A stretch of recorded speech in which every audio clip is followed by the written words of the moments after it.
ডেমক্ৰেসি লাইভৰ এক প্ৰয়াস গ্ৰন্থ ৰমন্থন আৰু এই গ্ৰন্থ ৰমন্থন অনুষ্ঠান আমি ডেমক্ৰেসি লাইভৰ ষ্টুডিঅ'ৰ পৰা বিগত এটা বৰ্ষ ধৰি আমি আগবঢ়াই আহিছোঁ আৰু এই গ্ৰন্থ ৰমন্থনৰ জৰিয়তে ইতিপূৰ্বে প্ৰকাশিত গ্ৰন্থৰ আমাৰ এই অনুষ্ঠানত ৰমন্থন কৰা হয় লেখকগৰাকীৰ লেখিকাগৰাকীৰ বিষয়ে কিছু কথা আলোচনা কৰা হয় আৰু সেই গ্ৰন্থসমূহৰ আৰৰ কিছু কথা আমাৰ পাঠক সমাজলৈ আগবঢ়াই দিয়াৰ প্ৰয়াস কৰা হয় পুনৰবাৰ স্বাগতম জনাইছোঁ আৰু আজি গ্ৰন্থ ৰমন্থন অনুষ্ঠানলৈ আমি আমন্ত্ৰণ জনাই আনিছোঁ এগৰাকী বিশিষ্ট লেখক বিশেষকৈ জনগোষ্ঠীয় সাহিত্যৰ ক্ষেত্ৰত তেওঁৰ অৱদানক আমি স্বীকাৰ কৰিব লাগিব এয়া হ'ল অনুপ কুমাৰ দেউৰী ডাঙৰীয়া দাদা স্বাগতম জনাইছোঁ নমস্কাৰ হয় আৰু অনুপ কুমাৰ দেউৰী ডাঙৰীয়াই এটা বিশেষ কাম কৰিছে দেউৰী জনগোষ্ঠী সম্পৰ্কীয় আৰু প্ৰত্যেকেই নিজৰ যিটো জনগোষ্ঠী নিজৰ এলেকা নিজৰ অঞ্চল এই বিষয়বিলাকক আগবঢ়াই নিয়াৰ প্ৰয়াস কৰিব লাগে কাৰণ সেই ব্যক্তিগৰাকীৰ যিখিনি ইমিডিয়েট এলেকা ইমিডিয়েট যিখিনি তেওঁলোকৰ জনগোষ্ঠী বা যিখিনি অঞ্চল তেওঁ বিশেষভাৱে অৱগত হয় গতিকে প্ৰত্যেকগৰাকী ব্যক্তিৰ এটা দায়িত্ব থাকে যে তেওঁ নিজৰ অঞ্চল নিজৰ জাতি নিজৰ জনগোষ্ঠীক আগবঢ়াই নিয়াৰ বাবে যথাসম্ভৱ জীৱনৰ সময়ছোৱাত কাম কৰিব লাগে আৰু সেই কাম অনুপ কুমাৰ দেউৰীয়ে বিগত সময়ছোৱাত কৰি আহিছে তাৰ প্ৰমাণ কেইবাখনো গ্ৰন্থ আৰু সেই গ্ৰন্থসমূহকে আমি প্ৰথমতে ৰমন্থন কৰিব বিচাৰিছোঁ তেওঁ হয় কেইবাখনো লিখিছে আমি তেখেতক অকণমান দেখুৱাই দিব অনুৰোধ জনাইছোঁ এয়া মোৰ হাতত আছে দেউৰী জনগোষ্ঠীৰ ইতিহাস আৰু জননেতা ভীমবৰ দেউৰীৰ বংশাৱলী আপুনিও এবাৰ পাঠকক দেখুৱাই দিয়ক পাঠক নমস্কাৰ এইখন কিতাপৰ নামটো এবাৰ কৈ দিয়ক প্ৰথম কিতাপ মই লিখিছিলোঁ হৈছে যোগাসন আৰু প্ৰাণায়ামৰ বিষয়েহে হয় সেইখন হ'ল 2004 চনত লিখিছিলোঁ 2004 চনৰ পিছত মই আকৌ চিন্তা কৰিলোঁ যে ভীমবৰ দেউৰী যিহেতু আমাৰ জনগোষ্ঠীটোৰ এজন বেষ্ট সুন্দৰ আৰু যুগনায়ক হিচাপে চিনাকি হৈ আহিছে তেখেতনো কি কৰিছিলে এই কথাখিনি 1948 চনৰ বিশেষ সংখ্যা বুলি এটা ভীমবৰ সংখ্যা এখন আলোচনী ওলাইছিলে এইটো যোগেন্দ্ৰনাথ হাজৰিকাই সেই তেতিয়াই প্ৰকাশ কৰিছিল তেখেতৰ মৃত্যুৰ পিছতেই গতিকে সেই বস্তুটোক মই ভাবিলোঁ কি যে এইখন যদি সংৰক্ষণ কৰিব পাৰোঁ আমি কিতাপ হিচাপে তেতিয়াহ'লে এই কিতাপখনে অন্ততঃ আমাৰ গোটেই জাতিটোৰ পৰিক্ৰমাখিনি সুন্দৰভাৱে তাত লিপিবদ্ধ হৈ থাকিব আৰু সকলোৰে কাৰণে ই উপকৃত হ'ব হয় আমি পাতিম আৰু প্ৰাসংগিকভাৱে আমি ক'ব লাগিব 30 নৱেম্বৰ অৰ্থাৎ কাইলৈ 30 নৱেম্বৰত এইগৰাকী জননেতা যুগনায়ক বুলি ইতিমধ্যে অভিহিত কৰা হৈছে ভীমবৰ দেউৰীৰ মৃত্যু দিৱস আৰু এই মৃত্যু দিৱসৰ এই ক্ষণত আমি ভীমবৰ দেউৰী সম্পৰ্কীয় ভালেখিনি কথা আজি অৱগত কৰাবলৈ প্ৰয়াস কৰিম ভীমবৰ দেউৰী কোন আছিল আজিৰ প্ৰজন্মই ভালকৈ জানক তেওঁৰ কি অৱদান আছিল আৰু তেওঁৰ সম্পৰ্কে কি কিতাপ লিখা হৈছে প্ৰথমতে আমি কিতাপখিনি ক'ব বিচাৰিছোঁ এয়া দেউৰী জনগোষ্ঠীৰ ইতিহাস আৰু জননেতা ভীমবৰ দেউৰীৰ বংশাৱলী এইখন কিতাপৰ নামটো এবাৰ কৈ দিয়ক এখন হ'ল নায়ক 30 নৱেম্বৰত মই এখন পৰিৱৰ্ধিত হেৰি হিচাপে প্ৰকাশ কৰিছোঁ আন এখন কিতাপ মোৰ হাতত আছে হ'ল দেউৰী জনগোষ্ঠীৰ সংস্কৃতি অতীত আৰু বৰ্তমান এটা জনগোষ্ঠীৰ বিষয়ে ইমান বিতং হাৰত এখন কিতাপ লিখাটো নিশ্চিতভাৱে সেই ব্যক্তিগৰাকীৰ দায়বদ্ধতাকে সূচায় কাৰণ তেওঁ নিজৰ যিটো জনগোষ্ঠী নিজৰ যিটো জাতি নিজৰ যিটো অঞ্চল তেওঁৰ প্ৰতি সেই দায়বদ্ধতাক বুজায় আৰু দুখন বেলেগ ধৰণৰ কিতাপ আছে আৰু এই আজিৰ যুগত আজিৰ এই যান্ত্ৰিক যুগত এই কিতাপ দুখনৰ বা এই বিষয়টোৰ অতি গুৰুত্বপূৰ্ণ বিষয় হিচাপে চিহ্নিত হৈছে সেয়া হ'ল যোগাভ্যাস এই যোগাসনৰ জৰিয়তে আমি শৰীৰটোক নিৰোগী কৰি ৰাখিব পাৰোঁ শৰীৰলৈ প্ৰচুৰ পৰিমাণে অক্সিজেন বিয়পাই দি শৰীৰটোক আমি নিৰোগী কৰি ৰাখিব পাৰোঁ এই যোগাসনৰ জৰিয়তে আৰু এই যোগাসনৰ ক্ষেত্ৰতো তেওঁ গ্ৰন্থৰে অৱদান যোগাইছে এখন কিতাপ আমাৰ লগত আছে হ'ল আমাৰ নতুন সংকল্প যোগাসন আৰু প্ৰাণায়াম শিকোৱা হওক আন এখন কিতাপ আমাৰ লগত আছে হ'ল যোগ আৰু আসন প্ৰাণায়ামেই সুস্বাস্থ্যৰ প্ৰধান সমল গতিকে ইতিমধ্যে কিতাপৰ নামতেই বুজাই দিয়া হৈছে আমি এইকেইখন কিতাপৰ বিষয়ে যাম প্ৰথমতে আমি সৰলকৈ আৰম্ভ কৰোঁ ভীমবৰ দেউৰী কোন আছিল তাৰ পৰা আৰম্ভ কৰোঁ ভীমবৰ দেউৰী তেওঁ দেউৰী সম্প্ৰদায়ৰ এগৰাকী বিশেষ ব্যক্তি যিগৰাকীয়ে স্বাধীনোত্তৰ কালত অসমখনক সুন্দৰভাৱে মানে পৰিচালনা কৰিবলৈ তেখেতে কিছুমান নিয়ম কৰি লৈছিল মানে স্বাধীনতাৰ পূৰ্বত নে স্বাধীনতাৰ পিছত এইটো স্বাধীনতাৰ আগত তেওঁৰ জন্ম হৈছিল 1903 চনত হয় 16 মে তাৰিখে এই বামৰদাবাৰী এতিয়া হৈছে কিন্তু তাৰ আগতে এখন দেউৰী বৰগাঁও দেউৰী গাঁও বুলি জানে সেই গাঁওখন আছিল শিৱসাগৰ জিলাৰ পানীডিঙি মৌজাৰ অন্তৰ্গত যথেষ্ট অনগ্ৰসৰ যায় সেই সময়ত পঢ়া শুনা হেৰি কোনো স্কুল তেনেকৈ ধৰণৰ নাছিল মানে ওচৰত তেখেতে শিক্ষা জীৱন আৰম্ভ কৰিছিল প্ৰথম 57 নং হেৰি বামৰদাবাৰী বৰগাঁও দেউৰী স্কুল বুলি আছিলে সেইখনৰ পৰাই তেখেতে LP স্কুল উত্তীৰ্ণ হৈ যিটো আমি হেৰি বুলি কওঁ MV স্কুল সেই MV স্কুল পঢ়িবৰ কাৰণে তেওঁ শিৱসাগৰলৈ আহিব লগা হৈছিল শিৱসাগৰ আকৌ টাউনখন আমাৰ গাঁৱৰ পৰা প্ৰায় 26-27 কিলোমিটাৰ দূৰত তেখেতে যেতিয়া অহা যোৱা কৰে এটা লুংলুঙীয়া বাটেৰে পাহাৰৰ এই ৰিজাৰ্ভ আছে তাত বিভিন্ন ধৰণৰ হাতী ওলাই বাঘ ওলাই এনেকুৱা ধৰণৰ হেৰিৰ মাজেদি গাঁৱৰ পৰা এই চহৰলৈ অহা যোৱা কৰে বিশেষ সেই সময়ত পঢ়ি থকা ল'ৰাখিনি তেনেকৈ চহৰত পঢ়িবহি লগা হৈছিল এই এনেকৈ ধৰণৰ খুব কষ্টেৰে সৈতে তেখেতে নিজৰ জীৱন আৰম্ভ কৰিছিলে শেষত দেখিলোঁ শিৱসাগৰত তেওঁ যেতিয়া MV পঢ়ে MV পঢ়োঁতে তেওঁ ইমান সুন্দৰভাৱে পাছ কৰিলে যে গোটেই শিৱসাগৰ জিলাৰ সেইটোৰ ভিতৰত তেওঁ প্ৰথম হৈছিল আৰু সেই হিচাপে তেওঁ এটা বৃত্তি লাভ কৰিছিলে বৃত্তি লাভ কৰি সেই বৃত্তিৰে আকৌ শিৱসাগৰতেই যিখন বৰ্তমান আমি শিৱসাগৰ চৰকাৰী উচ্চ মাধ্যমিক বিদ্যালয় বুলি কওঁ সেইখনত পঢ়িলে সেইখনত পঢ়িছিলে স্কুল লেভেলটোত তাতো তেখেতে ইমান সুন্দৰভাৱে পাছ কৰিলে যে প্ৰত্যেকটো বিষয়তে 80% ওপৰ নম্বৰ লৈ পিনে তেওঁ মেট্ৰিক পাছ কৰিছিলে সেই সময়ত অৱশ্যে প্ৰৱেশিকা পৰীক্ষা বুলিহে আছিলে তাত মেট্ৰিকটো তাৰপিছত তেওঁ স্কুলীয়া জীৱন সেইখিনি শেষ কৰিয়েই কলেজত পঢ়িব লগা হ'ল উচ্চ শিক্ষাৰ কাৰণে এতিয়া আমাৰ আশে পাশেতো কোনো কলেজ নাই তেতিয়া কটন কলেজখন আছিলে 1901 চনত স্থাপিত হোৱা সেই কলেজলৈ তেখেতক পঢ়াবৰ কাৰণে দেউতাক গদ্দাম দেউৰীয়ে মানে যিখিনি দৰকাৰী খৰচ পাতি ইত্যাদি এইখিনি কথা মানে তেখেতলৈ খৰচ পাতিখিনি দিয়ে আৰু গোটেই ঘৰখনেই যিহেতু কৃষি প্ৰধান দেশ সেই সময়ত কৃষিৰ ওপৰত ভিত্তি কৰিয়ে তেওঁক বাহিৰত পঢ়োৱা হৈছিলে মানে আৰু তেখেতৰ ইমান বিস্ফুটি যে প্ৰত্যেকটো যি বিষয়তে তেওঁ পঢ়ক বা কৰক সকলোতকৈ মানে প্ৰথম হৈ থাকে মানে 1 নম্বৰত আছিলে গতিকে সেই হিচাপে তেওঁ কটনৰ পৰা প্ৰথম IA পাছ কৰিলে 1927 চনত এইটো ফাৰ্ষ্ট ক্লাছেই পালে তাৰপিছত পঢ়িলে BA তাতি BAটো সি তাৰমানে ফাৰ্ষ্ট ক্লাছ নাছিলে ছেকেণ্ড ক্লাছৰ ফাৰ্ষ্ট হৈছিলে মানে সেই তেনেকৈ হেৰি কৰাৰ পিছত তেখেতে আকৌ গৈ দেখিলে যে এতিয়া পাছ কৰাৰ পিছত মই কি কৰিম এতিয়া তেখেতে চিন্তা কৰিলে মোৰ উচ্চ শিক্ষাৰ কাৰণে মই এতিয়া ল পঢ়িম বুলি ভাবিছিলোঁ ল পঢ়িবৰ কাৰণেতো কলিকতালৈ গ'ল কলিকতাত তেওঁ BL ডিগ্ৰী লাভ কৰিলে 1931 চনত তাৰপিছতেই তেখেতে আকৌ ভাবিলে যে এই সময়ততো মই পঢ়ি থাকিলে নহ'ব মই ঘৰখনো চাব লাগিব এই চাকৰি তাকৰি কৰা মনোবৃত্তিৰে তেখেত আমাৰ শিৱসাগৰলৈ ঘূৰি আহি দেখিলে যে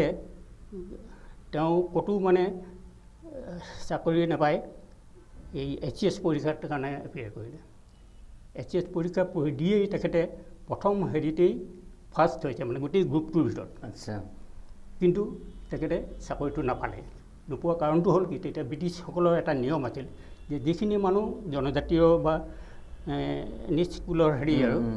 তেওঁলোকৰ লিষ্ট মানে এই কেটেগৰীত সোমোৱা নাছিল 1935 চনত মানে এইটো সোমোৱাইছে আমাৰ দেউৰীবিলাকৰ সেইটো তাৰ আগতে মানে সেই কেটেগৰীটোত সোমোৱা নাছিল মানে গতিকে তেওঁ HC ফাৰ্ষ্ট ক্লাছ ফাৰ্ষ্ট হৈ পিনেও চাকৰি নাপায় তেওঁ সিদ্ধান্ত ল'লে যে নহয় মই নিজাকৈ কিবা এটা কৰিব লাগিব সেই বুলি চিন্তা কৰিয়ে তেখেতে কৰিলে কি যে HC পৰীক্ষাত সেই কৰাৰ কাৰণে সেইখিনি বস্তু বাদ দিলে আৰু যে মই চাকৰি নকৰোঁ মই ওকালতি ব্যৱসায় আৰম্ভ কৰিম আহি ডিব্ৰুগড়ত ৰায় বাহাদুৰ কি দুৱাৰ আছিলে সদানন্দ দুৱাৰ সদানন্দ দুৱাৰৰ ওচৰত তেওঁ প্ৰথম ব্যৱসায় আৰম্ভ কৰিলে আৰু যিহেতু তেওঁ খুব চোকা আৰু টেলেণ্টেড আছিলে মানে সেই হিচাপে গোটেইবোৰ মানুহে তেওঁ যেতিয়াই কেছ লয় জিকেই আৰু এনেকুৱা ধৰণৰ হোৱাৰ কাৰণে তেখেতৰ বহুতখিনি অনুগামী হ'ল তেতিয়া তেওঁ তাতেই বাৰ এছ'চিয়েশ্যনখনো খুলিলে বাৰ এছ'চিয়েশ্যনত তেওঁ প্ৰেছিডেণ্ট আছিলে সেই সময়তেই আমাৰ এই স্বাধীনতা আন্দোলনৰ কাৰণে বহুত যুঁজ চলি আছিলে যে ইংৰাজ খেদিব লাগে হেৰি কৰিব লাগে এনেকুৱা ধৰণৰ এই কথাটো চিন্তা কৰি তেওঁ কৰিলে কি যে নহয় আমি যদি এই জনজাতিবিলাক গোটেইখিনি এক হওঁ তেতিয়াহে আমাৰ দেশখন বাচিব কাৰণ সেইফালে মিয়াখিনি আহিছে মুছলমানৰ সেইখিনি সেই ছাদুল্লাৰ দিনত তেওঁ ছাদুল্লাৰ লগতো মিনিষ্টাৰ হৈছিল এটা হেৰিত মানে আচ্ছা চব চুক্তিভাৱে হেৰিত মানে সেইকাৰণে তেওঁক মানে দেশৰ সেইবিলাকে কৈছিল কি আমাৰ মানে সাম্প্ৰদায়িক বেলেগ হেৰি বুলি এই হিচাপে কিছুমান মানে নিন্দনীয় হেৰি কৰি ভীম্বদেউৰীৰ নিচিনা মানুহ আৰু মূলতঃ অধিবক্তা আছিলে তেওঁ অধিবক্তা আছিলে আৰু তাৰপিছত সেই কথাখিনি চিন্তা কৰিলে কি যে নাই এই জনজাতি বা জনগোষ্ঠীখিনি যদি গোটেইখিনি আমি একেলগে কৰিব পাৰোঁ তেতিয়াহ'লে এইখিনি মানে ৰিজাৰ্ভ লিষ্টত আমি ভৰাব পাৰিম ৰিজাৰ্ভ লিষ্টত ভৰালে আমাৰ কিছুমান প্ৰটেকশ্যন ৰুল আছে যেনেকৈ এইটো কি বুলি কয় ধাৰা বোধহয় 10 এইটো তাত মানে 6th শিডিউল আৰু 5th ৰুল এই দুইটাত মানে এই সংৰক্ষণৰ কথাখিনি লিখা আছে সেই সংৰক্ষণৰ ভিতৰত যদি আমি ৰাখিব পাৰোঁ তেতিয়াহে অসমখন বাচিব নহ'লে এই গোটেইখন মানে বাহিৰা মানুহে মানে ইয়াক অধ্যুষিত কৰি ৰাখিব সেই চিন্তা চৰ্চাৰে তেখেতে 1933 চনত ৰহাত এখন অধিৱেশন পাতিলে সেই অধিৱেশনখনেই মানে তেতিয়া দিনত আছিলে কি জনজাতি ভৈয়াম সন্মিলন বুলি ট্ৰাইবেল সন্মিলন ভৈয়াম জনজাতি ট্ৰাইবেল সদৌ অসম ভিত্তিত এই ৰহাত পাতি সেই মিটিংখনত আকৌ সভাপতিত্ব কৰিছিলে শ্ৰীযুত যাদৱ খাটলাইদেৱে তেওঁ কথাই সন্মিলনৰ ফালৰ পৰা মানে লিড আছিল আৰু সেই সময়ত সেইটোৱে আছিল কি পলিটিকেল লিডাৰখিনি চব মানে এটা লীগ মটক লীগ আছিলে আহোম সন্মিলন আছিলে এইপিনে অন্যান্য যিখিনি জনগোষ্ঠী আছিলে টাই আহোমৰ হেৰি আছিলে এই গোটেইবিলাক মানে তেনেকৈ জনগোষ্ঠীয় কিছুমান হেৰি লৈ পিনে তেখেতে এখন মিটিং পাতিলে সেই মিটিংখনত তেওঁ প্ৰথম মানে সাধাৰণ সম্পাদক থাকিলে আৰু যাদৱ খাটলাই তাৰ সভাপতি হৈ থাকিলে সেইখনেই হ'ল ট্ৰাইবেল লীগৰ প্ৰথম মিটিং হৈছিলে ৰহাত 19 চন বুলি কয় 33 চনৰ 17 এপ্ৰিলত আচ্ছা আৰু কিবা নিশ্চয় এনেকৈ তেওঁ সমাজৰ সৈতে আচলতে একাত্ম হৈ পৰিছিলে তো জীৱিকা আছিলে অধিবক্তা কিন্তু তথাপিও তেওঁ নিজৰ জনগোষ্ঠীটোৰ হকে অসমৰ হকে বা বিভিন্ন আচলতে ক'বলৈ গ'লে মানুহৰ অধিকাৰ স্থাপনৰ হকে তেওঁ যুঁজ দিছিলে যুঁজ দিয়া মানে এই দুখীয়া পাছ পৰা মানুহখিনি যদি উন্নতি নহয় তেওঁ এই গোটেইখিনি কথা ইয়াত সোমোৱা আছে গোটেইখিনি আছে গতিকে আমি ভাবোঁ যে এইখন গ্ৰন্থ আমি এবাৰ দেখাই দিছোঁ এইখন এখন বৃহৎ কলেবৰৰ গ্ৰন্থ অনুপ কুমাৰ দেউৰীৰ দ্বাৰা সম্পাদিত আৰু নাম দিয়া আছে নায়ক সঁচা অৰ্থতে এজন নায়ক নিশ্চিতভাৱে আৰু 448 পৃষ্ঠাৰ এখন বৃহৎ কলেবৰৰ কিতাপ আৰু আপোনালোকে জানি ভাল পাব যে আমাৰ মৰমলেণ্ডৰ তৰফৰ পৰা এই কিতাপখন আমি বিতৰণৰ ব্যৱস্থা গ্ৰহণ কৰিছোঁ ইতিমধ্যে আমি কেইবাটাও গ্ৰন্থমেলাত ইয়াক প্ৰদৰ্শন কৰিছোঁ আৰু অহা 5, 6, 7, 8 ডিচেম্বৰত মহানগৰীৰ মণিৰাম দেৱান ট্ৰেড চেণ্টাৰত হ'বলগীয়া যি ৰাষ্ট্ৰীয় আয়ুৰ্বেদিক মেলা তাত মৰমলেণ্ডৰ একমাত্ৰ ডাঙৰ বিপণী থাকিব আৰু এই বিপণীটো এই ভীম্বদেউৰী সম্পৰ্কীয় এই ধৰণৰ গ্ৰন্থ কাৰণ জাতিৰ এই মহানায়ক যিসকলে নিজৰ জাতিটোৰ হকে বা বিভিন্ন ক্ষুদ্ৰ ক্ষুদ্ৰ জনগোষ্ঠীটোৰ অধিকাৰৰ হকে মানুহৰ অধিকাৰৰ হকে কাম কৰিছিলে তো তেওঁলোকৰ বিষয়ে আমি জনাটো অতি প্ৰয়োজনীয় কাৰণ সেইবিলাক কথা জনাৰ লগে লগে আমাৰ যিটো দেশপ্ৰেম দেশৰ প্ৰতি আমাৰ যিটো ধাৰণা আৰু সলনি হ'ব জাগ্ৰত হ'ব গতিকে নিজক জাগ্ৰত কৰি ৰখাটো আমাৰ আচলতে প্ৰত্যেকগৰাকী নাগৰিকৰে কৰ্তব্য গতিকে সেইফালৰ পৰা এইখন গ্ৰন্থ এখন সুন্দৰ গ্ৰন্থ এইখন গ্ৰন্থ 448 পৃষ্ঠা 350 টকা দাম মাত্ৰ গতিকে আমি মৰমলেণ্ডত এই গ্ৰন্থখন উপলব্ধ হ'ব এতিয়া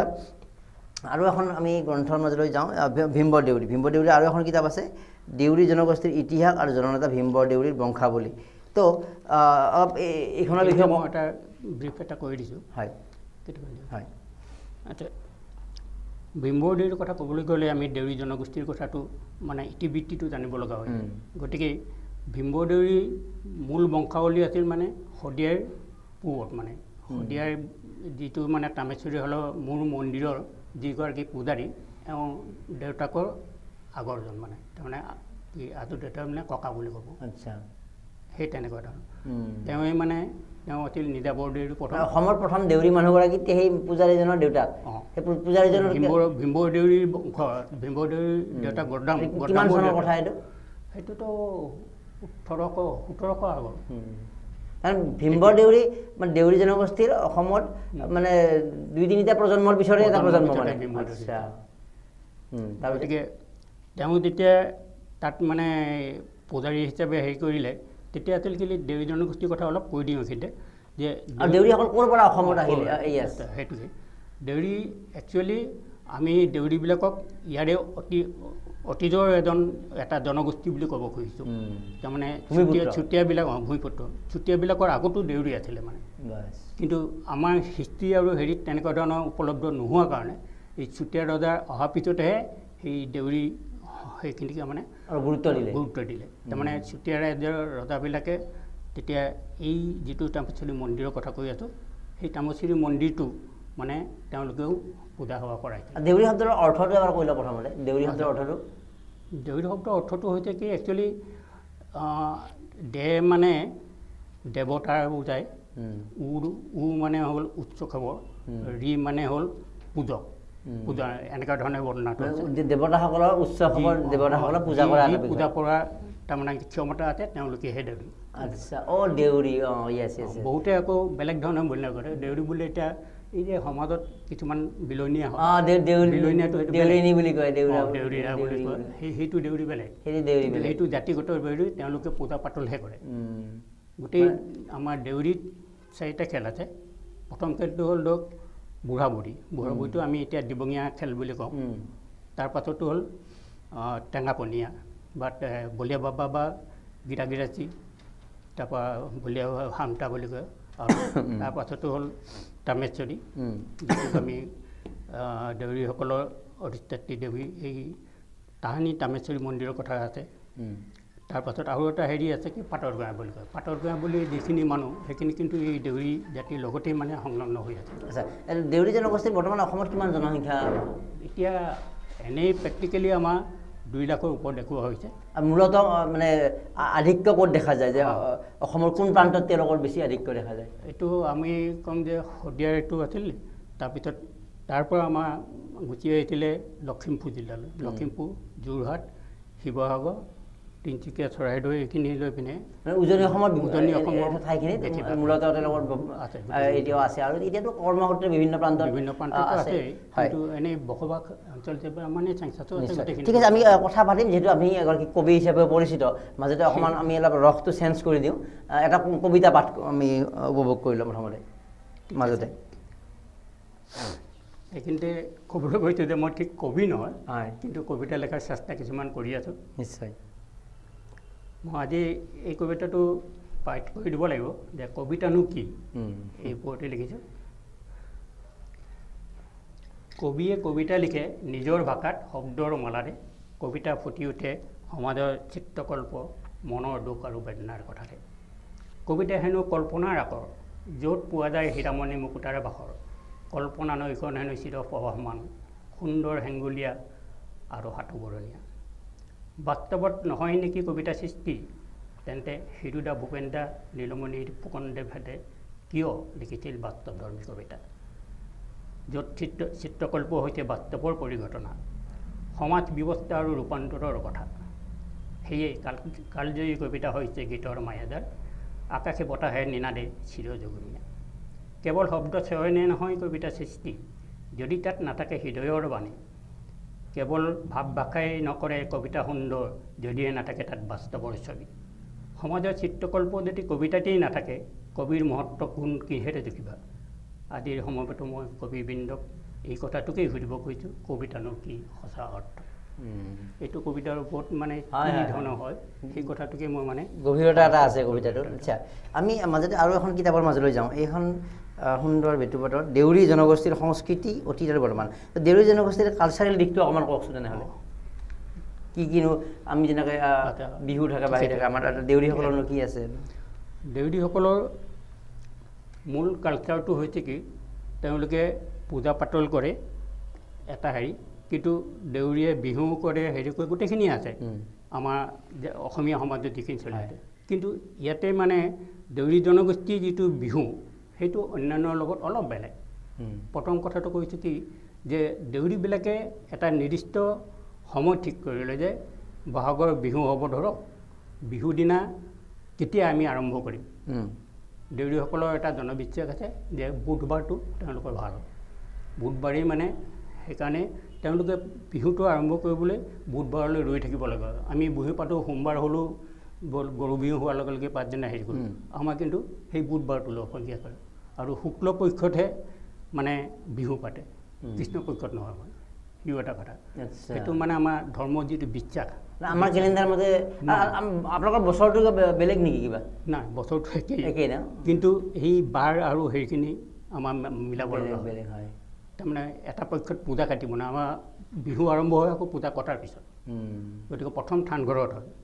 থানঘৰৰ পূজা কাটি দেউৰী বিহু বুলি কয় দেউৰী বিহু বুলিয়েই জানে সেইখিনি ইয়াত বৰ্ণনা কৰা সেই গোটেই বৰ্ণনা কৰি দেউৰী জনগোষ্ঠীৰ যিটো আমাৰ গুৰুত্বপূৰ্ণ জনগোষ্ঠী গতিকে দেউৰী জনগোষ্ঠীৰ লোকসকলেও আৰু মই তাকে অনুৰোধ জনাইছোঁ যে 5, 6, 7, 8 ডিচেম্বৰত আপোনালোক ৰাষ্ট্ৰীয় আয়ুৰ্বেদিক মেলাত আমাৰ মৰমলেণ্ডৰ বিপণী থাকিব তাত দেউৰী আমাৰ ডাঙৰীয়াৰ কিতাপ থাকিব এই কিতাপসমূহ দেউৰী জনগোষ্ঠীৰ লোকসকলেও ক্ৰয় কৰিবলৈ আহিব পাৰে বা অন্যান্যসকলে যিসকলে জানি কাৰণ অসমৰ সকলো জনগোষ্ঠীৰ বিষয়ে আমাৰ এটা সম্যক জ্ঞান থকাটো প্ৰয়োজন তেতিয়াহে আমাৰ যিটো মিলাপ্ৰীতি হ'ব মই যদি আপোনাৰ বিষয়ে নাজানোৱে আপোনাৰ প্ৰতি মোৰ আকৰ্ষণটো ক'ত হ'ব বা আপুনি মোৰ বিষয়ে নাজানিলে ক'ত হ'ব গতিকে আমি আচলতে বৰ অসমৰ কথা কওঁ মিলাপ্ৰীতিৰ কথা কওঁ মিলাপ্ৰীতিৰ কথা তেতিয়াহে হ'ব যেতিয়া আমি ইজনে আনজনৰ কথা জানিম অৰ্থাৎ এটা জনগোষ্ঠী আন এটা জনগোষ্ঠীৰ কথা জানিম বা অসমত থাকি যিহেতু সকলো অসমীয়া আচলতে তেওঁলোক কিন্তু নিজৰ নিজৰ জনগোষ্ঠীৰ তেওঁলোকৰ ভূমিকাত পালন কৰি আছে তেওঁলোকৰ সংস্কৃতি আছে গতিকে আমি বৃহত্তৰ অসমীয়া জাতি বিভিন্ন জাতি জনগোষ্ঠীৰে গতিকে সকলো জনগোষ্ঠীৰ কথা কিছু কথা আমি জনাটো প্ৰয়োজনীয় গতিকে তেখেতে ইমান কষ্ট কৰি ইমান সুন্দৰ সুন্দৰ কিতাপবোৰ লিখিছে যে এইখন এখন কিতাপ পঢ়িলে এইখন দেউৰী জনগোষ্ঠীৰ বিষয়ে মাত্ৰ 230 টকাৰ এখন কিতাপ আৰু এই কিতাপখন 2017 চনত প্ৰকাশ পাইছিলে আৰু আমি মৰমলেণ্ডৰ তৰফৰ পৰা আপোনালোকে 5, 6, 7, 8 ডিচেম্বৰত যদি আহে আমাৰ ইমিডিয়েটলি আমাৰ মণিৰাম দেৱন ট্ৰেড চেণ্টাৰত এখন ৰাষ্ট্ৰীয় আয়ুৰ্বেদিক মেলা হ'ব তাত মৰমলেণ্ডৰ বিপণী তাৰ পৰা সংগ্ৰহ কৰিব পাৰে নতুবা আমাৰ মৰমলেণ্ডৰ যি কাৰ্যালয় আছে ডেম'ক্ৰেচি মৰমলেণ্ডৰ কাৰ্যালয় এই হাতীগাঁও দলঙৰ সমীপতে থকা যি বৰুৱা কমপ্লেক্সৰ প্ৰথম মহলত আমাৰ এইখন আছে মই ইমান বিতং এইকাৰণে কৈছোঁ কাৰণ ইমান গুৰুত্বপূৰ্ণ কিতাপসমূহ যদি আমি নপঢ়োঁ আমি পঢ়িম কি আৰু আমি কি পঢ়িম আমাৰ জীৱনৰ যিহেতু লিমিটেড সময় সেইখিনি সময়ৰ ভিতৰত আমি কি পঢ়িম এইটো আমাৰ এটা গুৰুত্বপূৰ্ণ বিষয় সেইবাবে আমি অনুৰোধ জনাইছোঁ আমি জাতি হিচাপে যদি দায়বদ্ধ অসমীয়া জাতি যদি আগবাঢ়িব লাগে বা আপুনি যদি আগবাঢ়িব লাগে আপোনাৰ চৌপাশ আগবাঢ়িব লাগিব আপোনাৰ চৌপাশত কি আছে বিভিন্ন জাতি জনগোষ্ঠী আছে সেইবাবে আপোনাৰ অগ্ৰগতিৰ বিষয়টো নিৰ্ভৰ কৰিছে চৌপাশৰ অগ্ৰগতিৰ লগতে গতিকে সেই চৌপাশৰ থকা জাতি জনগোষ্ঠীৰ বিভিন্ন কথা সম্যক জ্ঞান জানিব লাগে সেইবাবে এই ধৰণৰ দেউৰী জনগোষ্ঠীৰ কিতাপ আপুনি সংগ্ৰহ কৰাটো অতি প্ৰয়োজনীয় বিষয় বুলি ভাবোঁ আৰু আমাৰ অনুপ কুমাৰ দেউৰী ডাঙৰীয়াই এই কিতাপসমূহ লিখি উলিয়াইছে নায়ক এখন ভীম্ব দেউৰীৰ কথা ইতিমধ্যে পাতিলোঁ আচ্ছা ভীম্ব দেউৰী কৰাৰ মাজতে আৰু প্ৰসংগ টানি আনিছোঁ ভীম্ব দেউৰী কৰা এটা দুটা বিশেষ উল্লেখযোগ্য কাম কৈ আছোঁ এইকেইটা ভীম্ব দেউৰীয়ে কৈছিলে কি যে মোৰ দেশখন যেতিয়া উন্নতি হ'ব লগা হয় তেতিয়া মানে আমি এই যিখিনি জনগোষ্ঠী পিছ পৰি আছে কৃষি ক্ষেত্ৰত হওক শিক্ষাৰ ক্ষেত্ৰত হওক অন্যান্য স্বাস্থ্যৰ ক্ষেত্ৰত হওক এই পিছপৰা মানুহখিনিক আমি আগুৱাই লৈ আহিব লাগিব সেই আগুৱাই দেউৰী জনগোষ্ঠী নহয় তেওঁ অকল দেউৰীৰ কাৰণে কৰা নাই বৃহত্তৰ অসমৰ কাৰণে ভাবিছিল সেইকাৰণে ক'লোঁ যে গোটেইখিনি অসমৰ কাৰণে দেউৰী জনগোষ্ঠীৰ সৈতে অসমৰ হকে ভাবিছিল গতিকে আমি সকলোৱে দেউৰী জনগোষ্ঠীৰ বিষয়ে অধ্যয়ন কৰাটো জৰুৰী হয় কৈ যাওক তাৰপাছত মই ক'ব খুজিছোঁ কি যে আমি সকলোৱে জানো যে গোপীনাথ বৰদলৈহে মানে দেশখন হেৰিৰ পৰা বচালে এই কি পাকিস্তানত অন্তৰ্ভুক্ত কৰাৰ কাৰণে আচল গুৰি সূতাটো আছিল ভীম্ব দেউৰীয়ে গোটেইখিনি কাম কৰিছিল তাৰমানে জিন্নাৰ লগত যিটো তৰ্ক আছে ইয়াত ডিটেইলছ দিয়া হৈছে হয় নেকি জিন্নাৰ লগত যিখিনি তৰ্ক হৈছিল সেই তৰ্কখিনি ভীম্ব দেউৰীয়ে কৈছিল যে এইখন অসম হয় অসমখন স্বাধীনতা আগৰ পৰাই এখন পৃথক ৰাজ্য হিচাপে তাৰমানে স্বাধীন ৰাজ্য হিচাপে আছিল আৰু এতিয়াও থাকিব লগতে কৈছিল কি যে মোগলে অসম 17 বাৰ আক্ৰমণ কৰিও মানে অসমখন জয় কৰিব পৰা নাছিল কিন্তু আপুনি এতিয়া জিন্নাক কৈছে আৰু আপুনি এতিয়া কলমৰ ঠাচেৰে যে অসমখন আমাৰ পাকিস্তানৰ সোমাব লাগে এইটো কেনেকৈ ধৰণৰ সম্ভৱ হ'ব গতিকে অসম কোনো সেই বিতৰ্কটো ক'ত হৈছিলে সেই বিতৰ্কটো ইম্পেৰিয়েল হোটেল বুলি এখন হেৰি আছে আচ্ছা দেলহিত সেইটো এটা গণপৰি গোটেইখিনি বস্তু অসমক পাকিস্তানত নে ভাৰতত থাকিব এই বিতৰ্ক সন্দৰ্ভত আলোচনা হৈছিলে সেইটো আলোচনা তাত আমাৰ ভীম্ব দেউৰীয়ে অংশগ্ৰহণ কৰি জোৰদাৰ ভীম্ব দেউৰী নোহোৱা হ'লে এইখন গোপীনাথ বৰদলৈ আৰু হেৰিটো এৰিয়ে দিছিলে তেওঁলোকে কিন্তু বহুতে কয় গোপীনাথ বৰদলৈৰ কাৰণেহে বোলে কথাটো আমি সেইটোৱে কৈ থাকোঁ কথাটো মানুহজন এই দলে সেইখিনি কথাই আমি দাঙি ধৰিব খুজিছোঁ আচল কথাটো এতিয়া ওলাইছে তেনেহ'লে সেই কথাটো তেওঁ এটা ডাঙৰ বৰঙণি আছে তাৰমানে মই তাৰমানে মই এটা এক্সাইটমেণ্টে হৈছোঁ আচলতে কিন্তু অসমো আজি পাকিস্তানৰ অন্তৰ্ভুক্ত হোৱাৰ পৰা বচোৱা মানুহজন আজি প্ৰথমবাৰৰ কাৰণে মই অৱগত হ'লোঁ হয়তো বহুতে অৱগত হ'ব ইমান দিনে আমি গোপীনাথ বৰদলৈৰ কাৰণেহে অসম প্ৰধানমন্ত্ৰী আছিলে অসমৰ মুখ্যমন্ত্ৰী বা প্ৰধানমন্ত্ৰী কিন্তু যিগৰাকীয়ে তথ্য বা যুক্তি সহকাৰে বিতৰ্কত অংশগ্ৰহণ কৰি যুক্তি সহকাৰে কৰিছিল মূল মানুহজন আচলতে ভীমবৰ দেউৰীহে আছিলে গতিকে ভীমবৰ দেউৰীৰ বিষয়ে কিতাপ ভীমবৰ দেউৰীৰ বিষয়ে আমি কিমান কৃতজ্ঞ হ'ব লাগে আজি পাকিস্তানত থাকিলোহেঁতেন আজি ভাৰতবৰ্ষত আছোঁ গতিকে তাৰ মূলতে কিন্তু এইগৰাকী মানুহে দিয়া যি ইম্পেৰিয়েল হলত দিয়া যি যুক্তি গতিকে এনেকুৱা এজন মানুহক আমি আচলতে এনেকুৱা এখন মানুহৰ এখন ফটোগ্ৰাফ আমি প্ৰত্যেক ঘৰ অসমীয়া ঘৰত ৰাখিব লাগে আৰু এনেকুৱা এজন মানুহৰ বিষয়ে লিখা কিতাপো আমি প্ৰত্যেক ঘৰ অসমীয়াই ঘৰত কৃতজ্ঞতা হিচাপে ৰাখিব লাগে নহ'লে আমি পাকিস্তানী হৈ থাকিলোহেঁতেন গতিকে আমি ভাৰতীয় হোৱাৰ গৌৰৱে আমি নাপালোহেঁতেন গতিকে এটা বহুত নতুন কথা এটা ওলাল গতিকে আৰু সেই হিচাপে তেওঁ যিহেতু দেউৰী জনগোষ্ঠীক প্ৰতিনিধিত্ব কৰিছে গতিকে দেউৰী জনগোষ্ঠীৰ মানুহজন কিমান বিশাল উদাৰ হ'ব পাৰে যে সমগ্ৰ অসমৰ কথা ভাবিব পাৰে গতিকে দেউৰী জনগোষ্ঠী সম্পৰ্কীয় কিতাপবিলাকো আপুনি অধ্যয়ন কৰিব লাগে কাৰণ তেওঁলোকৰ এজন মানুহৰ কাৰণে আমি আচলতে এই পাকিস্তানৰ পৰা ভাৰতত আমি থকাৰ পাইছোঁ আচ্ছা যুক্তিত কি মানে কেনেকুৱা কি হৈছিলে হৈছিলে কি যে ভীমবৰ দেউৰী আৰু তেওঁ হেৰি গণপৰিষদ বুলি এটা হেৰি গৈছিলে 16জনীয়া মেম্বাৰ সেই 16জনীয়া মেম্বাৰটো গৈ গণপৰিষদত প্ৰথম মানে ৰিপ্ৰেজেণ্ট কৰিছিলে ভীমবৰ দেউৰীয়ে সেইবাৰ গৈ ইম্পেৰিয়েল হোটেলত হেৰি ক'লে যে যেতিয়া ভাৰতখন তাৰমানে ডমিনেণ্ট কাণ্ট্ৰি আৰু হেৰি বুলি ভাগ কৰিব লগা হৈছে তেতিয়া A group B group C group এনেকুৱা ধৰণৰ 3টা ভাগ কৰিছিলে এ গ্ৰুপত কৰিছিলে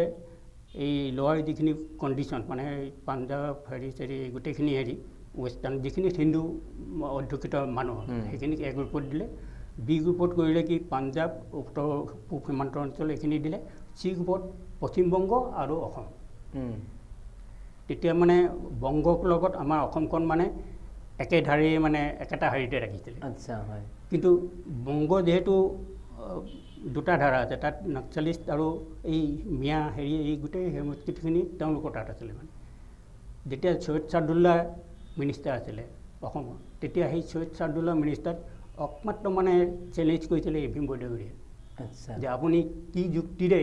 সেই মানুহখিনিক আমাৰ অসমত মানে স্থায়ী দিলে এখনতো কোনো চেৰিটিৰ হেৰি নহয় যে বাহিৰৰ মানুহখিনি আমি ইয়াত সংস্থাপন দিম তেওঁলোকে আহিছে কাম কৰিছে কৰক কৰি গুচি যাওক যেনেকৈ ধৰণৰ চামতিবিলাকে কৰিছিলে এই গোটেইখিনি ক্ষেত্ৰত মানে তেখেতে লিড কৰিছিলে গোটেই জনগোষ্ঠীবিলাক আৰু যিমান পিছপৰা সম্প্ৰদায়ৰ মানুহ আছিলে সেই গোটেইখিনি এই ভীমবৰ দেউৰীয়ে লিড কৰিছিলে যিমান মটক হওক টাই আহোম হওক এইপিনে মিচিং হওক কাৰ্বি হওক হিল অঞ্চল গোটেইখিনি এই গোটেইখিনিক লৈ তেওঁ এখন আৰু এটা চিন্তা কৰিছিলে কি এখন জনগোষ্ঠীয় সভা পাতিছিলে শ্বিলঙৰ দৰবাৰ হলত আচ্ছা সেইটো আছিলে চন 1945 চন আৰু তাৰিখ আছিলে কিছুমানে মাৰ্চ বুলি কয় কিছুমানে মে' বুলি কয় 21-22-23 সেই মে'ত কৈছিলে কি যে গোটেইখিনি মানুহ আমি যদি ইউনাইটেড হওঁ একেলগে থাকোঁ তেতিয়াহ'লে অসমখন বাচিব আৰু যদি সেইটো নকৰিব নোৱাৰোঁ তেতিয়াহ'লে অসমখন বাহিৰত যাব এনেকুৱা ধৰণৰ কণ্ডিশ্যন হৈ আছে আৰু তাৰমানে এই স্বাধীনতাৰ আগে আগে বহুতখিনি মানে বহুত আলোচনা বা এইবিলাক মানুহৰ নিৰবিচ্ছিন্ন চেষ্টা আছিলে এওঁ মানে সেইখিনি বস্তু মানে ধৰি ৰাখিব জোৰদাৰভাৱে ধৰি ৰাখিছিলে মানে গতিকে এই ট্ৰাইবেল লীগৰ লিডাৰ হিচাপে যদি তেওঁ সেইটো নকৰিলেহেঁতেন অসম পাকিস্তানৰ সময়ত সোমাই যায় সেইটো ডমিনেশ্যন যেতিয়া ভাগ কৰে তাৰমানে সেই বুলি কি বুলি কওঁ হয়তো আমি ডমিনেণ্ট কাণ্ট্ৰি আৰু ইলেক্টেড কাণ্ট্ৰি এনেকুৱা ধৰণৰ হেৰি এটা আছে আচ্ছা তেতিয়াতো তেনেকুৱা নিশ্চিতভাৱে ঠিক আছে আমি আৰু কথা পাতিব লগা আছে 2 এটা তাৰ মাজতে আমি আৰু এটামান কবিতাৰ ৰস লৈ লওঁ আপোনাৰ এইটো মোৰ জন্মভূমিৰ কথা এটা লৈ ল'ব প্ৰথম মই গাঁৱত যেতিয়া জন্ম লৈছিলোঁ তেতিয়ানো কি আছিলে আমাৰ হেৰি আচ্ছা তাৰে আলামত মই এটা কবিতা লিখিছিলোঁ গাঁৱলৈ উভতি যাওঁ বোলো এনেকৈ ধৰণৰ কথা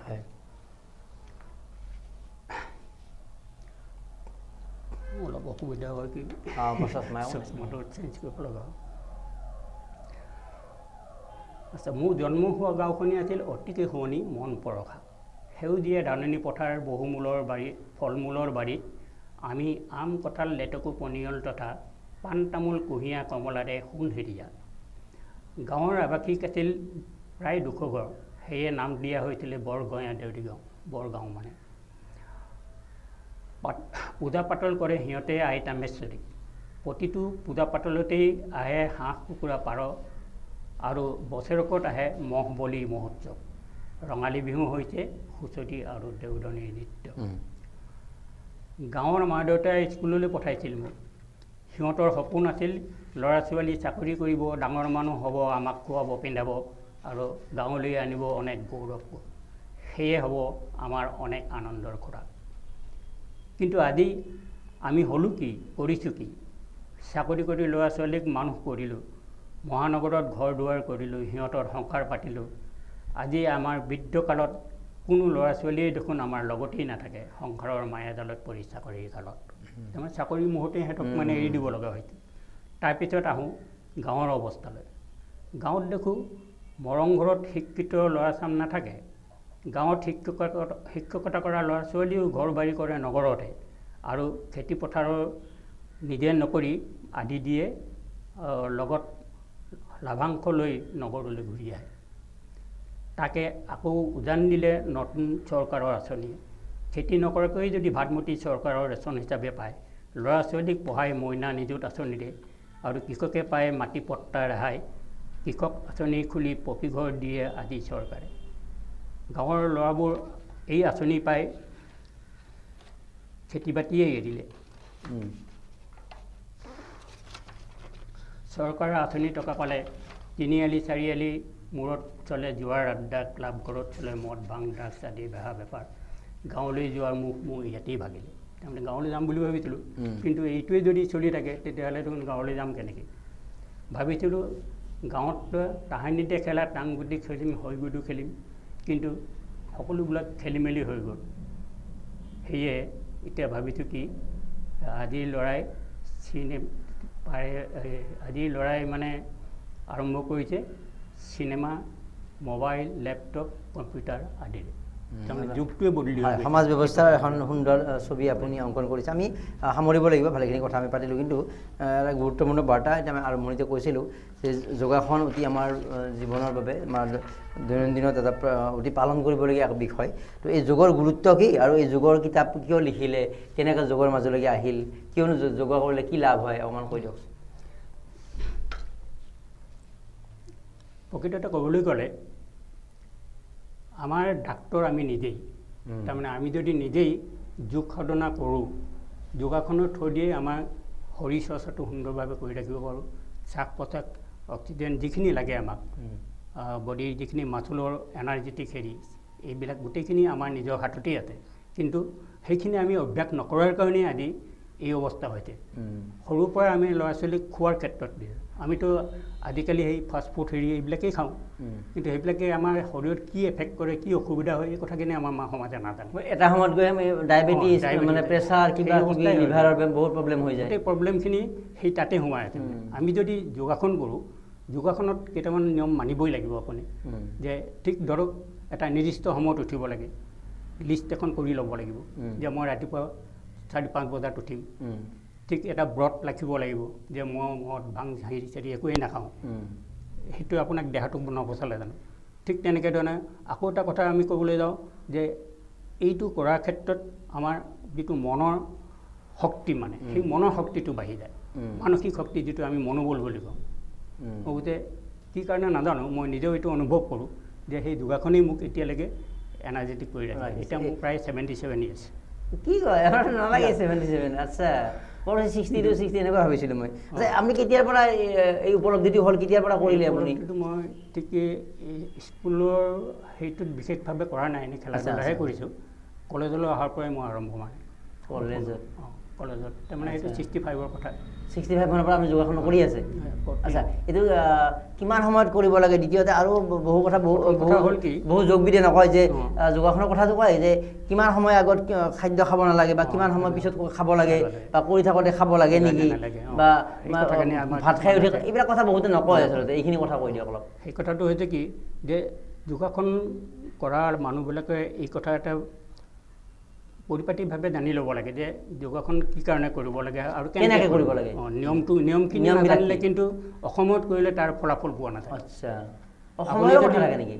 সময়ৰ কথা আছে এতিয়া ধৰক খালী পেটে কৰিব লাগে জানিছোঁ পানী খাব লাগে নাখাব লাগে কোন সময়ত খাব লাগে কোন সময়ত মই ৰাতিপুৱা যোগাসন কৰিম তাৰ আবেলিও পঢ়িব পাৰে জানিছোঁ সেইটো হ'ব পাৰে বা যিদিনা সেই প্ৰস্তুতিখিনি কি কি কি থাকিব প্ৰথম কথা হ'ল কি যোগাসন কৰিবলৈ যিটো জেগা লাগিব সেইটো বায়ু চলাচলটো অক্সিজেন চাপ্লাইটো থাকিব লাগে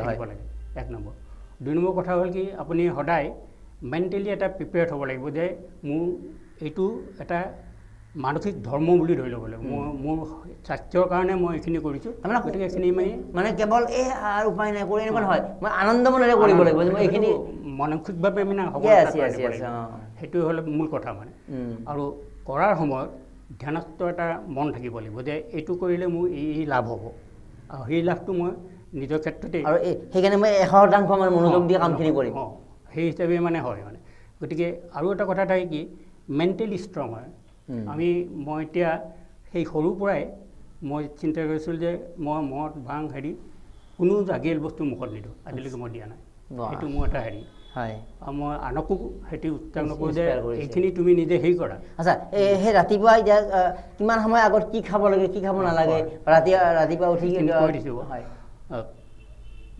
যোগাসন কৰাৰ আগতেই সৰ্বসাধাৰণতে আধা ঘণ্টাৰ আগলৈকে মানে আপুনি ইটো সিটো খাব পাৰে যি পাৰে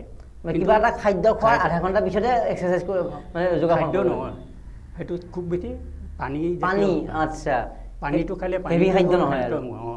সেইটো খাই পিনে আপুনি যোগাসন আৰম্ভ কৰিব পাৰে আৰু সৰ্বসাধাৰণতে খালী পেটত কৰা হয় আচ্ছা খালী পেটত কৰা হয় মানে কি যোগাসনে আমাৰ এই যিখিনি মাচুল ইণ্টাৰনেল অৰ্গেনছ যিখিনি আছে সেই মাচুলখিনিক মানে এক্টিভ কৰে মাচুলখিনি হৈছে কি মানে আমি ধৰক এনেই শ্বাস প্ৰশ্বাস লওঁ এনেকুৱা ধৰণে যাব এই শ্বাসটো যেতিয়া টানি দিওঁ আমি ভিতৰত সোমাই সেইটো আকৌ ভিতৰেদি আকৌ ভিতৰলৈ সোমাই যায় ভিতৰলৈ সোমোৱাৰ পিছত সেই বস্তুখিনিয়ে আমাৰ প্ৰত্যেকটো অক্সিজেনটোৱে হ'ল মূল খাদ্য অক্সিজেনৰ মূল খাদ্য হয় অক্সিজেনটোৱে হ'ল মানে এই যোগাসনৰ মূল উদ্দেশ্যটো সেইটো যে কোষে কোষে অক্সিজেনৰ চাপ্লাইটো মানে বেছিকৈ কৰিব পাৰি লাঞ্চতো আপোনাৰ শক্তি দিব বডিৰ নাৰ্ভবিলাককো আপোনাৰ এক্টিভ কৰি ৰাখিব এনেকুৱা ধৰণৰ আৰু যোগাসন কৰি থকা সময়ত একো খাব নালাগে আৰু সৰ্বসাধাৰণতে যোগাসন কৰোঁতে লুজ মোচন হ'ব লাগে আচ্ছা বহুতে যে এই খালী পেটে হেৰি কৰি পিনে কৰে ফ্ৰী হ'ব লাগে বডিটো সেইটো এটা কথা আৰু ঠিক শ্বাস প্ৰশ্বাসটো জানিব লাগিব শ্বাস প্ৰশ্বাস কেতিয়া ল'ব লাগে কেতিয়া এৰিব লাগে আচ্ছা শ্বাস প্ৰশ্বাসটো ভুলকৈ যদি কৰি থাকে সেইটো মানে ৰিয়েকশ্যনটোহে হয় ভাল বিপৰীত মানে ফল হ'ব গতিকে প্ৰথম কথা হ'ল সেই নিয়মখিনি আপুনি আগে পঢ়ি ল'ব লাগিব বহুত কিতাপ আছে যোগাসনৰ হয় গতিকে আপোনাৰ এইখন কিতাপতো আমি দেখুৱাইছোঁ যে এইটো 2020 চনৰ এইখন এতিয়া এই ক'ভিডৰ সময়ত লিখা এইখন ক'ভিডৰ সময়ত গতিকে গোটেইখিনি নিজেই কৰা মই হয় এই যোগাসন আপুনি নিজে কৰিছে এইবিলাক চব নিজৰ এই ছবিখন আপোনাৰে নেকি গোটেইখিনি বা এইফালে চাওক আপুনি আমি বহুতকেইটা এইখন আপুনিয়ে গোটেইখিনি মোৰ আচ্ছা এদিনত কিমান সময় একেৰাহে কৰিব লাগে কিমানটা কৰিব লাগে সেইটো এটা কথা থাকে সেইটো আপুনি অকল আসন প্ৰদান কৰি থাকিম বুলিয়ে নহয় ঠিক এঘণ্টামানেই যথেষ্ট আৰু তাতকৈ বেছি নালাগে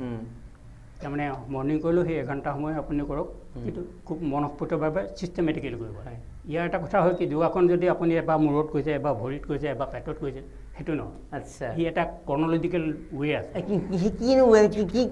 ৱেটো হ'ল কি কৰিব লাগে যদি আমি লোৱাৰ পৰ্চনটো কৰোঁ ঠিক লোৱাৰ পৰ্চন তলৰ পৰা ইয়াৰ পৰা পাৰ্টকৈ প্ৰত্যেকটো বডিৰ ওপৰত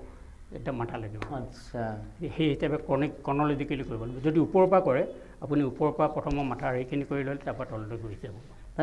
ভৰিৰ ব্যায়াম মূৰৰ ব্যায়াম চব এই কিতাপখনত আছে নেকি লিখা এনেকৈ আচ্ছা আচ্ছা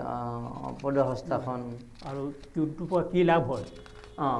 কি বেমাৰ হ'লে কি হেৰি কৰিব লাগে এইখিনি আৰু আহাৰৰ কথাটো মই তাত সোমোৱাই দিছোঁ যে কি খাদ্য খাব লাগে কিছুমান মানুহ ব্যস্ত মানুহ থাকে বা পুৱাই উঠি কামত যাব লাগে কেতিয়াবা কিছুমান পালন আছে কিছুমান প্ৰব্লেম হৈ যায় তেওঁলোকৰ কাৰণে যিকেইটা নকৰিলে নহয় 10-15 মিনিটত বা মানে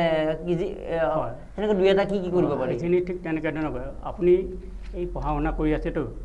বিৰাট এটা ষ্টাডিত লাগি আছে তেতিয়া দেখিলে যে আপুনি এটা মুহূৰ্তত মানে ভাগৰি পৰিছে কিবা ভাল লগা নাই কিবা ভাল লগা ঠিক আৰাম কৰি পিনে আপুনি সৰ্বাসন অলপ কৰি দিয়ক সৰ্বাসন মানে লাইং কণ্ডিশ্যনত একদম সম্পূৰ্ণ একো চিন্তা নাই আপুনি শুই দিয়ক শুই দি পিনে হাত ভৰি হেৰি ঢিলাকৈ এৰি দিয়ক যদি তেনেকৈ ধৰণৰ আপুনি অকণমান সময় অকণমান মানে 5 মিনিট বা 2-3 মিনিট তেতিয়া আপোনাৰ আকৌ সেই এনাৰ্জিটো ৰিগেইন হ'ব এইটো সৰ্বাসনটো ডাঙৰ কথা এটা যে কিবা ক্ষেত্ৰত খুব বেছি ভাগৰ লাগিছে আপোনাৰ ভাগৰ লগা ক্ষেত্ৰত কি কৰিব সেই ৰিলেক্সেশ্যনটো হ'ল সৰ্বাসনে কৰে শুই দিয়াৰ লগে লগে পৃথিৱীৰ লগত সংযোগ এটা হৈ যায় আৰু সিও এটা যোগ ঠিক তেনেকৈ ধৰণৰ আৰু কিছুমান হেৰি আছে ধৰক আপোনাৰ পঢ়ি পঢ়ি চকু হেৰি লাগিছে বিয়ৰ এটা হয় বা কম্পিউটাৰত কৰি থাকিলে তেনেকুৱা লাগে সেই বস্তুটো ঠিক সেই মুহূৰ্তৰ কাৰণে গোটেইখিনি হেৰি কৰি এৰি বাহিৰৰ মুকলি হেৰিত অকণমান ঘূৰি পিনে ধ্যানে নষ্ট হৈ মানে বহক দিয়ক পদ্মাসন কৰি আছে এনেকৈ ধৰণৰ হেৰি কৰি বহি ইয়াতে একদম সম্পূৰ্ণ মনটো মানে হেৰি কৰি দিয়ক লাহে লাহে লাহে লাহে আপুনি ৰিলেক্স হৈ যাব গোটেই বস্তুটো আকৌ থ্ৰু আগে কেনেকৈ কাম কৰিছিলে সেই হিচাপে আপোনাৰ এনাৰ্জি আহে আচ্ছা এইটো কিমান বয়সৰ পৰা কৰিব লাগে কিমান বয়সৰ পৰা কৰিলে মানুহৰ ধাৰণা ভুল হৈছে কিছুমানে যে সেইটো সৰুৰ পৰাহে কৰিব লাগে বা বুঢ়া হ'লে কৰিব নালাগে এনেকুৱা ধৰণৰ কোনো নিয়ম নাই যদি কৰে আপুনি আজিও আৰম্ভ কৰি পিনে আপোনাৰ সেই চিষ্টেমত আনি ল'ব পাৰে মই জানিছোঁ মইতো বহুত বছৰ ধৰি কৰি আছোঁ অলপ অলপকৈ এতিয়া আকৌ এইবিলাক আকৌ কৰিম নহ'লে এজন মানুহে এই 5 বছৰ বয়সত 3 বছৰ বয়সত বডিৰ কিবা ফ্লেক্সিবিলিটিৰ কথাটো লৈ হয় সৰুৰ পৰা যিবিলাক কয় এতিয়া খেলা ধূলাই হওক আপুনি বা ব্যায়ামৰ মাচুল হেৰি কৰাই হওক সৰুতে হয় কি গ্ৰোথ ৰিচটো থাকে গ্ৰোথ ৰিচটোত হ'লে হয় কি আপোনাৰ সুবিধা হয় মাচুল হওক এনাৰ্জেটিক ফৰ্ম হওক সেইবিলাক বনাবলৈ কিন্তু বৃদ্ধ এজত সেইটো কলাবৰেশ্যনটো অলপ বেলেগ হৈ যায় তাৰমানে যিখিনি ব্লাড হেৰি হয় মানে কনজিউম হয় এক্সাৰচাইজ কৰোঁতে সেইখিনি ৰিগেইন কৰিবলৈ বয়সৰ ক্ষেত্ৰত কম হয় তাৰমানে কম বয়সৰ এজন শিশুৰ বাবে এইটো কৰিলে কিবা চাইড ইফেক্ট হ'ব সেনেকুৱা নহয় নেকি ভুল কিমান 4-5 বছৰ পৰাই কৰিব পাৰে নেকি এইটো পাৰে আৰু আপুনি এনেই হেৰিবিলাক দেখিছে নাই চাইনিজ মং চং এইবিলাকক সিহঁতকতো দলি মাৰি পিনে হেৰি কৰি দিয়ে পানীত দলি মাৰি দিয়ে আকৌ হেৰি কৰে সাঁতুৰিবলৈ নিশিকা মানুহ সাঁতুৰিবলৈ শিকে ঠিক তেনেকুৱা ধৰণৰ সৰুৰ পৰা তাহাঁতক কৰি আনে আচ্ছা তাৰমানে যাক যেনেকৈ ধৰণৰ ট্ৰেইন আপ কৰে সৰুতে কৰিলে আমাৰ কিবা বডিত চাইড ইফেক্ট হ'ব কিবা হ'ব বহুত এইটো নহয় কথাটো মানে কিন্তু এক্সেচিভ হ'ব নালাগে হয়তো সেই বয়সত অল এক্সাৰচাইজ বোলে নহ'ব পাৰে কাৰণ মেৰুদণ্ড ভাল লগাৰ কথা থাকিব কিবা সেইবিলাক কথা সেইকাৰণে মই পঢ়িবলৈ কৰিব লাগে প্ৰথমে পঢ়িব লাগিব বস্তুটো কি কৰিলে কি হয় সেই চাইড ইফেক্টখিনি কি কি ক্ষেত্ৰত কোনটো ইয়াত কিমান বাধা আছে ধৰক আপোনাৰ ব্লাড প্ৰেছাৰ আছে আপুনি নিৰোহিকাখন কৰিব নোৱাৰে নকৰিব সেইটো এনেকুৱা ধৰণৰ কিছুমান ৰেষ্ট্ৰিকশ্যনো দিয়া আছে কি কৰিব লাগে কি কৰিব নালাগে আৰু এটা কথা কৰি উঠি খাদ্য কিমান সময় পিছত খাব লাগে 1 ঘণ্টা 2 ঘণ্টা একচুৱেলি ঠিক নাই এনেই আধা ঘণ্টাৰ ভিতৰত ব্ৰত সেইটো ৰাখিব লাগে যে খোৱাৰ আগত আধা ঘণ্টাৰ আগতো ঠিক তেনেকৈ ধৰণৰ কোনো হেৰি ৰাখিব নালাগে আৰু আধা ঘণ্টাৰ পিছত আপুনি সম্পূৰ্ণ হেৰি খাব সেইটো এটা হেল্থৰ কাৰণে ভাল আৰু যিটো যোগাসনটো হেল্থৰ লগত জড়িত কাৰণে এইখিনি কথা পাতিলোঁ লগতে মানুহৰ খাদ্যাভ্যাস খাদ্যাভ্যাস বা ফুড হেবিটৰ কাৰণে বহুতৰ বেমাৰ হৈ আছে এগৰাকী দেৱোত্তম অসম নামৰ এগৰাকী ব্যক্তি ডক্টৰ দিল্লীত থাকে সুন্দৰ সুন্দৰ ভিডিঅ' বনায় তো এটা কথা কৈ আছে যে বাৰে বাৰে যে আমাৰ অসমীয়া মানুহৰ বা মানুহৰ খাদ্যাভ্যাসৰ জৰিয়তে বহুত সমস্যা এতিকে কৈছে যে আমি যদি সন্ধিয়া 7 বজাৰ আগত ৰাতিৰ আহাৰ নাখাওঁ বেছি প্ৰব্লেম হৈ যায় তেতিয়া কি হয় লিভাৰ চিৰ'চিছ ডায়েবেটিছ প্ৰেছাৰ আজি বহুত বেমাৰ হয় আৰু ইফালে আমি intermediate fasting INTER intermediate fasting নিজত চাব পাৰিব ইণ্টাৰমিডিয়েট ফাষ্টিঙৰ এটা গুৰুত্বপূৰ্ণ বিষয় গতিকে আমি যোগাসনটো যিহেতু স্বাস্থ্যৰ উন্নতিৰ কাৰণে কৰিছোঁ গতিকে এই কথাটো মই কৰিব বিচাৰিছোঁ তেখেতে কৈছে যে 7 বজাৰ ভিতৰত সন্ধিয়া 7 বজাৰ ভিতৰত খাদ্য গ্ৰহণ কৰিব লাগে আৰু খাদ্যখিনি গ্ৰহণ কৰাৰ পিছত পানীৰ বাহিৰে একো খাব নালাগে যদি আমাৰ ভোক লাগিছে ভোক নালাগে তো আমি 16 ঘণ্টাৰ পিছত 7 বজাত যদি হয় সেইফালে আমি পিছদিনা পুৱা 11টা বজালৈকে একো ব্ৰেকফাষ্ট একো খাব নালাগে অৰ্থাৎ আমাৰ যিটো ব্ৰেকফাষ্ট ইয়াত গৈ আমি পৰঠা খাম ইয়াত আমি বিস্কুট খাম এইটো আমাৰ সমাজৰ এটা পৰম্পৰা হৈ গৈছে কিন্তু আমি কিন্তু সেইবিলাকৰ জৰিয়তে নিজে নিজৰ মৃত্যুবিলাক মাতি আনিছোঁ আজি বহু কম বয়সতে বা মেডিকেলবিলাক ভৰি আছে কিয় এই ফুড হেবিটসকলে আমি 1:30 12 1 তেনেকুৱা মই নিজে আচলতে এইটো মই এটা আত্মসমালোচনা কৰিছোঁ মই অফিচত কেতিয়াবা মই এডিটিং কৰোঁতে 2:30 বাজে 2টা বাজে 1টা বাজে তেতিয়া মই ভাত খাওঁ কিন্তু এই দেৱোত্তম অসমৰ কথাবিলাক শুনাৰ পিছত যোৱা 25 নৱেম্বৰৰ পৰা মই প্ৰয়াস কৰিছোঁ মই 7 বজাত ভাত খোৱাটো মোৰ নিচিনা মানুহৰ অতি কল্পনাৰ অগোচৰ আছিলে 7টাতটো কেনেকৈ ভাত খাব পাৰি কিন্তু মই প্ৰথম দিন মানে আৰম্ভ কৰি সেই 7টাত ভাত খাই উঠি 16 ঘণ্টা মই একো খোৱা নাই হিচাপ কৰি অৱশ্যে মই 18 ঘণ্টা হৈ গ'ল পিছদিনা 1 বজালৈকে হিচাপ কৰিলোঁ মই ভুল হ'ল হিচাপ কৰোঁতে একো নহয় তো তেতিয়া মই অকল পানী খাই আছোঁ কিন্তু মই যেতিয়া দেখিলোঁ একো মোৰ ভোক লগা নাই আনদিনা মই কি কৰোঁ পুৱাই উঠি ক'ৰবাত মিঠাই দোকান এখন গোল্লা এটা খাব যাওঁ বা পুৱাই উঠি মই বিস্কুট চাহ খাওঁ আৰু কৈছে তেওঁ যে আমাৰ এই যে চাহৰ লগত যদি বিস্কুট কিছু ৰাতিপুৱা খায় এটা শ্ল' পয়জন বুলি কৈছে তেওঁ মই এই যিটো আপুনি জ্যেষ্ঠ ব্যক্তি আপুনি সেই খাদ্যাভ্যাসটো কেনেকৈ আপুনি কেতিয়া খায় কি খায় আপুনি এইটো কওকচোন অকণমান খাদ্যাভ্যাসটো হ'ল মূল কথা খাদ্যই মানুহৰ বেমাৰৰ মূল কাৰণ আমি নাখালে জীয়াই থাকিব পাৰোঁ বেছি কিনো খাদ্যই মানে আমাক সোনকালে হয় তেওঁ এই কথাটো কৈছে নাখাই মানুহ নমৰে খাইহে মানুহ মৰে এই কথাটো কৈ আছে বা আমাৰ ধীৰেন চক্ৰৱৰ্তী ছাৰ আজি 96 ইয়াৰ্ছ তেওঁ কয় যে কমকৈ খাবা বেছিকৈ খাবা কমকৈ খাবা তাৰমানে কি যদি কমকৈ খাই থাকা বেছি দিন খাই থাকিব পাৰিবা আৰু বেছিকৈ যদি খাই মানে কথা হ'ল ভাল জুতি পালে হেৰি পালে আমি মাৰি দিম আৰু টাইম টেবুল কোনো নাই আমাৰ সেই কথাটো আমি টাইম টেবুল মেইনটেইন আমি ৰাতি পাৰ্টি কৰিছোঁ কোনোবাই বা হেৰি কৰিছোঁ তাৰপিছত কি হ'ল দেখোঁ যে আমি যিখিনি এৰিষ্টক্ৰেট ফেমিলি বা যিখিনি শিক্ষিত মানুহ যিখিনি ধনী মানুহ তেওঁলোকক আমি দেখা এই ক্ষেত্ৰত আমি স্বীকাৰ হোৱা দেখা পাওঁ তেওঁলোকে ক'ৰবাত নেগলিজেঞ্চ কৰা দেখা যায় গতিকে এই স্বাস্থ্য সচেতনতাৰ গুৰুত্ব আছে আচলতে যদিও বা আপোনাৰ যোগাসনৰ জৰিয়তে গতিকে যোগাসন কৰাৰ সমান্তৰালভাৱে আমি কিন্তু খাদ্যাভ্যাসটো আপুনি কি কৰে কওকচোন অকণমান আপোনাৰ কেনেকুৱা হ'ল কি ৰাতি ভাত কেতিয়া খায় আপুনি না মোৰ 9টাৰ আগেই খাব লাগে কিন্তু 9টাটো পলম বুলি কৈছে তেওঁ মানে 8টা মোৰ টাইম চিডিউলটো মিলাব লগা হয় যে সেই হিচাপে তেনেকৈ জানিছোঁ সেই চিডিউলটো মিলাব দিছিলে আমি কম খাই পিনে মানে ৰাতিটো সদায় কম খাব লাগে ঠিককৈ আপুনি খোৱাৰ সেইটো যদি বেছি খোৱা দিনৰ অভ্যাসটো সেই কৰিব লাগে দিনতহে খাব পাৰে সেইটো দিনত খালে হয় কি পৰিশ্ৰম হৈ ইটো সিটো ঘূৰি থাকে ৰাতিটো ৰেষ্টে হৈ থাকে গতিকে ৰাতি নোখোৱাকৈ চলি যায় কিন্তু খাব লাগে অলপ মানে নহ'লে পেটৰ যিখিনি আমাৰ ইয়াৰ অৰ্গেন আছে সেই অৰ্গেনখিনিও বিচাৰে আপুনি চাবচোন ভাত খোৱা সময়টো যদি আপুনি চিডিউল কৰি থয় ঠিক সেই সময়ত আপোনাৰ সদায় ভোক লাগে মই তাকে মই সেইটো কথাই কৈ আছোঁ যে 7 বজাত মই ভাত খাম এইটো পৃথিৱীৰ মানে আচৰিত কথা যে মই নিচিনা মানুহজনে বেছিজিল মানুহজনে যে এনেকৈ মই পাৰিম কিন্তু মই যেতিয়া দেখিলোঁ যে 25 তাৰিখৰ পৰা মই কৰিলোঁ এতিয়া 7 বাজিবলৈ আৰম্ভ কৰে 6:30 মানৰ পৰা মোৰ ভোক লাগিব আৰম্ভ কৰে মই আচৰিত কথা এইটো সেইটোৱে কৈছোঁ যে আমি খাদ্যাভ্যাসটো কিন্তু আমাৰ অতি গুৰুত্বপূৰ্ণ আৰু যিমান পাৰি 7 বজাৰ ভিতৰতে তেওঁলোকে খোৱা কথা কৈছে আৰু 7 বজাত ভাত খাই উঠি 16 ঘণ্টা ৰেষ্ট দিব কৈছে অৰ্থাৎ যিটো ৰিজুভিনেট যি আমাৰ যি কোষবিলাকক পৰৱৰ্তী এখন যুদ্ধৰ বাবে সাজু কৰিবলৈ সময় দিব লাগে গতিকে আমাৰ কথাতে আছে বা গল্পটো পঢ়োঁ সেইটো পঢ়োঁ ব্ৰেকফাষ্ট বুলি বস্তু আছে কণী চণী বিস্কুট চিস্কুট লৈ ব্ৰেকফাষ্ট ৰাতিপুৱাই খাই দিম আমি 9টাত যদি খাইছোঁ ৰাতিপুৱা 6টাৰে 7টাৰে উঠি আমি বিস্কুট চাহ খাই দিওঁ বা আমি কণী খাই দিওঁ গতিকে সেইটো এটা মানে এটা ভুল ধাৰণা বুলি কৈছে গতিকে যিয়ে আমি প্ৰাসংগিকভাৱে কথা পাতিলোঁ ধন্যবাদ জ্ঞাপন কৰিলোঁ এইখিনি আপুনি এটা বাৰ্তা দিলে আৰু